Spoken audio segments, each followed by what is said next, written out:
يديك 70 بتاع إيمان 70. امال انت ابن مين؟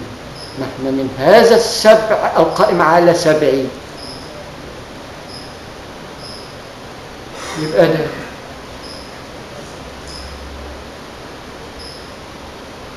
42 أراضين له واحدة 21. يبقى ده ظل أول الأجنة، علشان من هنا بتاع الزوجين لوحدهم والواحد لوحده بتجمعهم بعد النشأة يديك 42. 42 من فيهم بالفعل آدم اللي هستخلفه في الأرض، يبقى من أرباب الله في الأرض اللي هيوجهوا الناس من خلال التهى السوداء اللي هيوقعها 40 عام. الأربعة تعني التورث بقانون الذرة. التورث إيه يا رب؟ الذرة اللي هي الصفر أمام الأربعة اللي من خلالها نشئ الأربعة حتى تاخد بالسبب وتعي أن قبل هذا الصفر اللي بيجسد ذرة لوقع الرياح اللي هتحمل نوع الأمر حتى يجسد لك هذا الصفر بشكل صفر تحطه بإيد سعادتك بأعيننا وبأيدينا وبأرجلنا أنت تايه ناقصك قسطاس مبين ترى بيه الناس كويس، لأن الناس معادن منها من تخطى الذهب بتاعك والألماظ والمس وما شابه إلى أن تهي أعلى درجة في هذه الحجارة تشكل سيدنا محمد يا محترم ودرجة الأنبياء. وظهرنا هنا بمقياس ذرة دل على 99 السماء الأولى عليين إلى أن نعي الحركة الكونية ونرتقي إلى عليين ويليها عليون.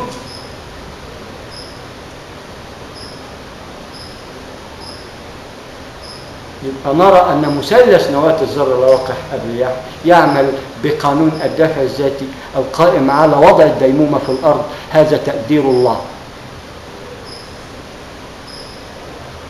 تقديرنا إحنا ناقص مع أنه كمله لنا بمثلث قائم على هو الله واحد أحد شديد القوى ومنه أرسل إلى سيدنا محمد سيدنا جبريل يشكل رقم 2 وهنالك فرق بين الخالق والمخلوق. يليه سيدنا محمد اللي لابس جلباب البشر اللي بيرتديه سيدنا جبريل ويتأذى منه حينما ينزل برسالة ويأخذ معه الأمر إنه يتجسد بشكل الشنف يلبس جلبابنا يبقى قرفان مننا علشان يراه العوام. ولكن عندما يأتي لسيدنا محمد لن يرى جسد خير ولا أشرف ولا أنظف ولا أكرم من سيدنا محمد يلبسه. وعندما يلبس سيدنا محمد الوحي ترى عيناه بيضاء غربت لأنها ترى النور بما يسمى العين السوداء اللي بخلالها يرى ومن خلالها يجود، وهو في مكان من خلال سلطان العلم اللي أتاه الله إياه.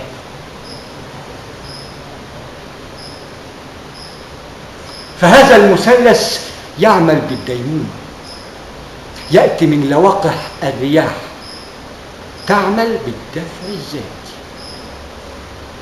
ولكل مثلث معاييره ومقاييسه النسبية الحركية، أي النسبية والحركية مع مراعاة الواو. أصل الواو دي صعب جدا إن المسكين اللي زيه وزيك يعرفها. فإن من علينا الله وأعلمنا إياها ونحن بالنسبة لخلق الله لا شيء، هواء في هواء في هواء من هواء، ستعي هذه المقاييس أنها جديرة بأنها تحترم، لأن في ذاتها تسبيح تعمل إلى أن نراها وقبل أن نراها. ولذلك يعمل هذا الظل قبل أن نراه ويسبح قبل أن نراه ونعبث به. إني لنا الدنيا هنا كل ماشي تمام ربه بيسبح بحمده كده. التسبيح اهو سبحا طويله يعني بتسبح في ظلال الرحمن هيظهر من اول الارض. شوف الذره ما تقول هتجيب اللي يبهدل لنا الدنيا ويفضل ماشي كده رايح جاي، ويرى هذه الذره القائمه على وهن بتتقطع وتتوصل من خلال الحركه الكونيه دون ان يؤثر هذا التقطع المؤدي لحمل هذه الارض. طب ما دي آية عظيمة لابد أن نتدبرها، أن هذا الوهن هو يحمل الأرض، وعندما تمر من هذا الوهن بيتقطع هذا العمد الممدد. محافظة على ثباتها وما تهزتش اهو برضه. ليه؟ لأن ليها نسب ومعايير كونية ونسب حركية. لابد أن تعي كيفية قراءة القرآن يا حبيبي. يا حبيبي قال لك ما تشتمش، لأن كل شيء بيبدأ لا علم دون أدب. دون الأدب رقم واحد الأدب ده لا وقه الرياح، ساكن أدراج الرياح دلوقتي ما عادش لية الأدب. عشان كده البشر اللي به شر الكتير منه أو ببلاش. امتى ما يبقاش به شر؟ عندما لا يتصدع يعرض بقى إلى النور، لا تعب ولا نصب. هناك فرق. علشان يقول لنا هو ما أنا إلا بشر، بما إنها ذرة فانية هالكة تشكل شر، ولكن يكمن في داخلها اللي بيشكل العلم ساكن القلب النور. حتى تلاقي اللي بيروح من النجم يتحول إلى نور يعرض الضوء، ويتحول إلى نور في طفيه، وما أدراك بالسبعات اللي هيقابلها هذا الضوء حتى يتحول إلى نور، ويعود الحديد اللي هي الذرة الفانية اللي هي تشكل شر بما إن لها عمر افتراضي وبتتألم. لأن عندما تتألم الملك اللي بيرتقي هذه الذرة الجسدية بشكل نفس، لأن هذه النفس اللي هتنعم، لأنها هي ذاتك ولا تراه، حتى يريك إعجازه في نفسك كيفية إنك أنت تبقى في نفسك ولا ترى نفسك، تعيها ولا تراها،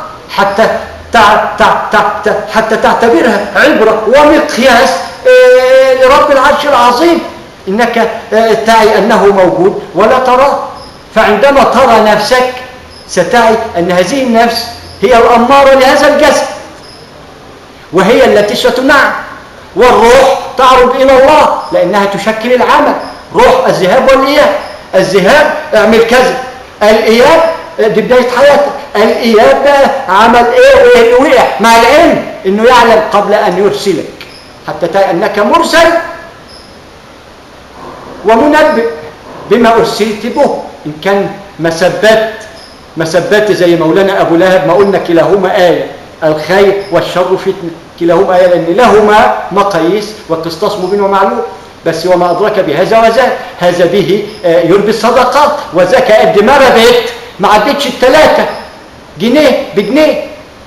أنا هوريك بالحلال تبدأ من ال11 علشان أوريك كيفية هذا وذاك، من خلال إن هو هيربي لك الصدقات بالقانون السماوي، رزقكم في السماء وما توعدون. ومن خلال هذا الوعد الحق القائم على هذا الكتاب القائم على معارج، ترى من خلاله وتعود من خلال العلم القائم على مقاييس نسبية وحركية.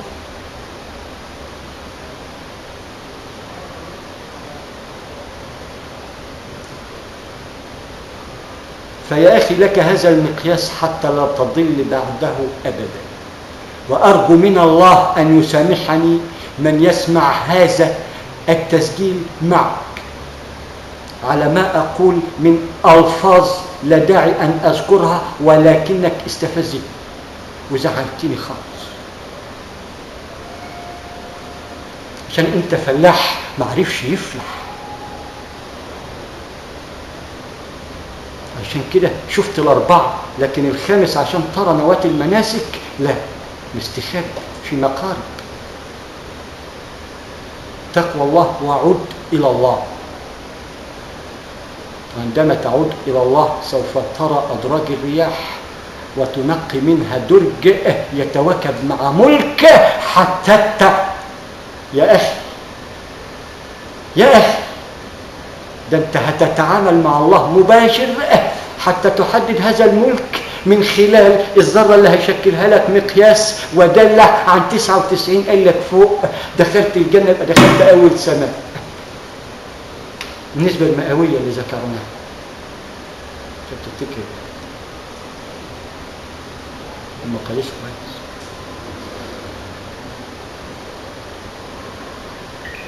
رأينا مثلث نواة الذرة لوقح الرياح، التكة دي عندك لوقح الرياح نرى أنها حركة.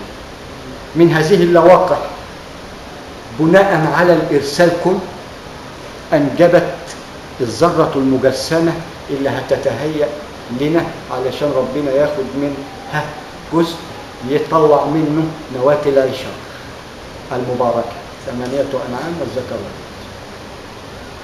عشان لما تعد كده تلاقي عددهم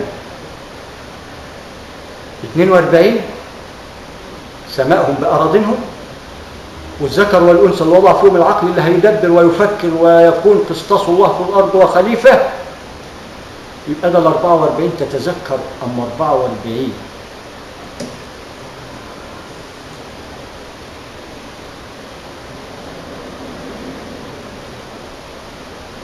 طبعا مش المقصود اللي في نفسك، لأن يعلم الله ما في الأنفس عشان أعطانا علم النفس، ولذلك في طب النفس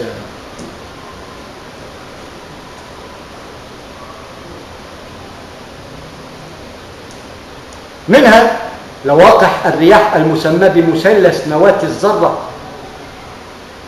المكملة والحاضنة والمؤدية لكسر هذه القاعدة الفاشلة 9.9 اللي عافت وعاف عليها الدهر حتى نأتي بجديد ولو بمقياس واحد ويكمن هذا السر في الواحد. هنا يكمن اللبس، لأن عندما تراه هكذا تراه 2 1 2 النشأة الأولى وكنتم أزواج كده تراه 3 1 2 3. شوفوا من أفاه 2 لسه تخلق ما جالوش تالت عشان يبدأ يعيد.